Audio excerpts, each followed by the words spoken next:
இன்னைக்கு நம்ம காஞ்சிபுரத்தில் இருக்கிற கைலாசநாதர் கோவிலை பற்றி தான் பார்க்க போகிறோம். இந்த காஞ்சிபுரத்தில் இருக்கிற கைலாசநாதர் கோவில் பார்த்தோன்னா சென்னையிலேருந்து காஞ்சிபுரத்துக்கு 70 கிலோமீட்டர்ஸ். நிறைய பஸ்ஸஸ் இருக்குது, ட்ரெயின் கூட இருக்குது, வசதிகள்லாம் நல்லா ஈஸியாக தான் இருக்குது போகிறதுக்கு. இதுதான் அந்த கைலாசநாதர் கோவிலோட அவுட்லுக். சூப்பராக இருக்குல்ல? காஞ்சிபுரம் பஸ் ஸ்டாண்ட்லேருந்து இந்த கோவில் வந்து ஒரு 2 கிலோமீட்டர்ஸ்குள்ளே இருக்குது. பல்லவர்களோட கட்டிட கலைகள்லேயே இந்த கைலாசநாதர் கோவில் தான் வந்து சிறப்பும் எழிலும் வாய்ந்ததுன்னு சொல்கிறார். கோவிலில் வந்து மூலவர் கைலாசநாதர், தாயார் வந்து காமாட்சி அம்மன். இந்த கோயில் என்னதான் வந்து சிவன் இது இருந்தாலும் இந்த கோயில் வந்து இந்த மாதிரி கட்டிட கலைகளுக்கும் சிற்பத்துக்கு தான் ரொம்ப பேர் போன கோயில் இது. அதனால் இப்போலேருந்து நான் வந்து இந்த கோயிலோட எனக்கு கிடைச்ச டீட்டெயில்ஸ் எல்லாம் பற்றி நான் சொல்லிகிட்டே வரேன். அதெல்லாம் கேட்டுகிட்டே நீங்கள் வந்து இந்த சிற்பத்தையும் வந்து கொஞ்சம் பார்த்து என்ஜாய் பண்ணுங்க. தேங்க்யூ. காஞ்சிபுரம் நகரத்தில் மேல் கோடியில் இந்த கோயில் அமைஞ்சிருக்கு. அதாவது இந்த கோயிலுக்கு நம்ம கிட்ட போய் பார்க்கும்போது கந்தர்வ விமானம் இருக்கு இல்லையா, அது வந்து தரையில் இறங்கி நிற்கிற மாதிரி ஒரு பிரமிப்பை கொடுக்கறது. இந்த இடத்த வந்து தென் கைலாயம்னு அழைக்கிறார். தென்னிந்திய கட்டிடக்கலை வரலாற்றை வந்து நீடித்திருக்கக்கூடிய கட்டிடங்களை, அதாவது கற்கோவில்களை வந்து அமைச்சது வந்து பல்லவர்கள் தான். ஃபஸ்ட்டு அவங்க வந்து ஸ்டார்ட் பண்ணது வந்து இந்த குடவரை கோயில்கள், அதுக்கப்புறமா அந்த ஒற்றை கல்லில் வந்து எல்லாம் செதுக்கிறது, அந்த மகாபலிபுரத்தெல்லாம் பார்த்தா தெரியும். அந்த மாதிரி வந்து கட்டுமான கோயில்கள் அமைக்கிறதுல வந்து இவங்க தான் முன்னோடியாக திகழ்ந்து வந்தாங்க. இது வந்து கிபி 700ஆம் ஆண்டளவில் வந்து ராஜசிம்மனால் இந்த கட்டடம் வந்து தொடங்கப்பட்டது. இதுக்கு ஆதாரமாக இங்கே இருக்கிற கல்வெட்டுகள்லாம் வந்து ராஜசிம்மேச்சரம் அப்படின்னு போட்டிருக்கு. இங்கே இருக்கிற சுவாமியோட கருவறையை பார்த்தோன்னா, அதான் விமானம் பார்த்தோன்னா கீழேந்து உச்சி வரைக்கும் ஒரே ஒரு கல்லில் தான் பண்ணியிருக்கு. தமிழ்நாட்டில் கட்டப்பட்ட விமானங்களுக்கு இது ஒரு சிறந்த முன்மாதிரியாக விளங்கிட்டு இருக்கு. மகாபலிபுரத்தில் இருக்கிற அந்த தர்மராஜா ரதம் மாதிரி இந்த உச்சி பகுதி விமானம் அமைஞ்சிருக்கு. பிரதான கோயிலை சுற்றி பல துணை கோயில்கள் வந்து அமைஞ்சிருக்குங்க. இது ராஜசிம்மனோட பட்டத்தரசி ரங்க பதாகை அவளால் கட்டப்பட்டதாகும். இந்த கட்டிடக்கலையில் ராஜசிம்மனோட மகன் 3ஆம் மகேந்திரவர்மனோட பங்கும் நிறைய இருக்கு. கருவறையில் இருக்கிற லிங்கம் வந்து 16 பட்டைகளோட லிங்க திருமேனியாக இருக்குது. இந்த கருவறையை சுற்றி அமைஞ்சிருக்கிற திருச்சுற்று அது வந்து புனர்ஜனனி அப்படின்னு அழைக்கிறாங்க. அதோட உள் மற்றும் வெளி வாயில்கள் வந்து ரொம்ப குறுகலாக இருக்கிறதுனால அங்கே உள்ள போகிறது நம்ம தரையில் படுத்துட்ட பதிய ஊர்ந்துட்டு தான் வந்து போகும். அந்த மாதிரி போகிறது தான் வந்து புனர்ஜன்மம் எடுத்த நினைவு மேலோங்கி நிற்கிறது அப்படின்னு சொல்கிறார். பிரதான கோவில்லையும் அதை சுற்றி இருக்கிற துணை கோவில்லையும் பார்த்தீங்கன்னா 1300 வருஷம் பழமையான ஓவியங்கள்லாம் இங்கே இருக்குன்னு சொல்கிறார்.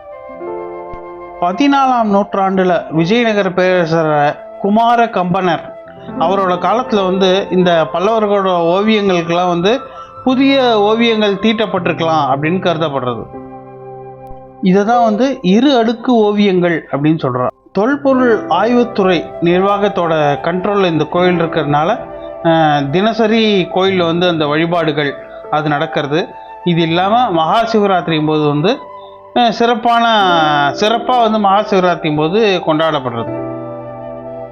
கோவில் டைமிங்னு பார்த்தோம்னா காலம்பரை 8:30லேருந்து மத்தியானம் 12 மணி வரைக்கும், அப்புறம் சாயங்காலம் 4 மணிலேருந்து ராத்திரி 9 மணி வரைக்கும் திறந்திருக்கும். இங்கே இருக்கிற சிற்பங்களில் வந்து கொற்றவை, துர்கை, மூத்த தேவி, யானை திருமகள், சப்த மாதர்கள் அவளோட சிற்பங்கள்லாம் ரொம்ப எழில் வாய்ந்தவையாக இருக்குது. நின்ற நிலையில் பாயரா மாதிரி இருக்கிற யாழி தூண்கள் ரொம்ப வியப்படைய வைக்கிறது. இந்த கோவில் சிற்பங்கள்லாம் வந்து நிறைய வந்து வண்ணங்களால் தீட்டப்பட்டிருந்ததான். அதோட எச்சங்கள்லாம் வந்து இப்பயும் அந்த சிற்பத்தில் நம்மளால் பார்க்க முடியுது. இங்கே இருக்கிற கல்வெட்டுக்கள்லாம் வந்து பல்லவ கிரந்த எழுத்துக்கள் மயில் தோகை மாதிரியும் அன்னப்பறவை மாதிரியும் நமக்கு வந்து பார்க்க முடியாது.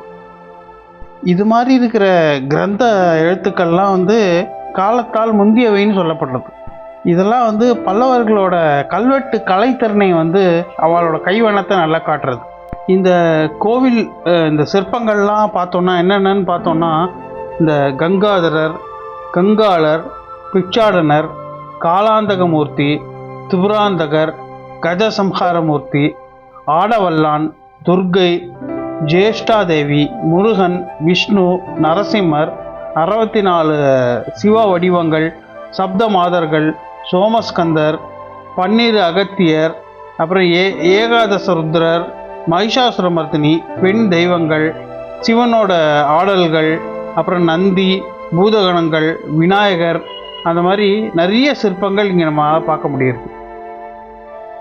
பக்தர்கள்லாம் வந்து இங்கே வந்து கைலாயநாதரை வந்து வேண்டிண்டு அவளோட வேண்டுதல்லாம் நிறைவேறினதுக்கப்புறமா இவள் வந்து இங்கே கைலாயநாதருக்கு வந்து புது வஸ்திரம் சாத்துறது, பால் அபிஷேகம் பண்ணுறது அப்படிலாம் பண்ணி அவளோட நேர்த்திக்கடனை போக்கிக்கிறான்.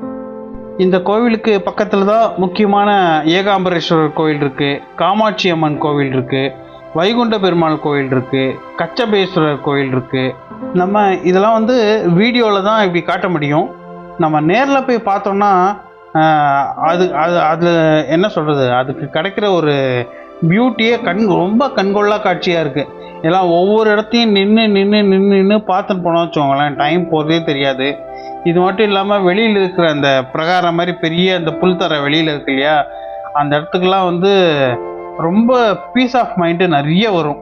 சான்ஸே இல்லை, நீங்களும் எல்லாம் போய் டெஸ்ட் பண்ணி பார்க்கலாம். சூப்பராக இருக்குது அந்த இடம். இந்த மாதிரி நம்மளோட பழங்கால ஆர்கிடெக்சர்லாம் பார்க்குறதுக்கெலாம் மிஸ் பண்ணாதீங்க, சூப்பராக இருக்குது. இந்த மாதிரி ஒரு பொக்கிஷத்தெல்லாம் வந்து ரெக்கார்ட் பண்ணி காட்டுறதுல நான் ரொம்ப சந்தோஷப்படுறேன். இந்த பார்த்த வீடியோ வந்து உங்களுக்கு பிடிச்சிருந்ததுன்னா என்னோட சேனல் சப்ஸ்கிரைப் பண்ணுங்க. தேங்க்யூ.